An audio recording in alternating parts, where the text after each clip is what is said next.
Chapter 4. Flashback to the Isle of Batt. Eadgifu's gaze drifted through the soft ripples of the stream that wound through the Elderglen, its gentle flow catching the dappled light that filtered through the glade.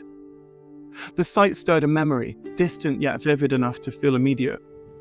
She closed her eyes for a moment, allowing herself to wander back to the days when they first arrived on this quiet corner of Britannia. Before they had reached Elderglen, they passed close by the Isle of Batt.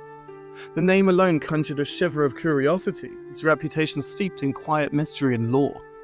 Eadgifu could still recall how the island had appeared to them, nestled in the mouth of Elderglen's stream channel, where the waters met the broader expanse of the Wyther Isles domain. The air had been thick with the mist that day, the kind that blurred the horizon and made the world feel smaller, more intimate, as though the isle itself had drawn them into its embrace. The isle was modest in size, but held a gravity that far exceeded its shores. Its rocky edges were fringed by tides that churned with whispers, as though the sea itself carried the echoes of a time that refused to fade. Eadgifu had stood on the deck of the ship as they sailed past, her hands clutching the rail, her breath misting in the cold air. The sight of the isle had been both unnerving and magnetic, its presence demanding attention without a single word. At its heart stood a small Christian monastery, its whitewashed walls faintly luminous even in the heavy mist that clung to the land.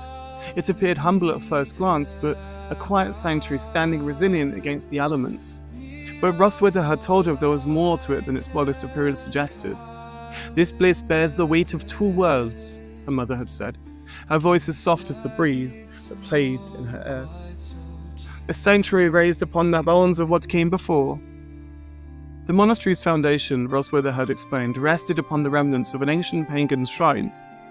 Eadgifu had listened carefully, picturing layers of history embedded in the stone, offerings left for gods whose names had been swallowed by time, mingling with the prayers of monks whose chants now echoed through the same halls. It was a mingling of faiths, not in harmony, but in a tense, unspoken coexistence. The air around the monastery seemed to carry both reverence and defiance, as though the land itself remembered the hands that had shaped it.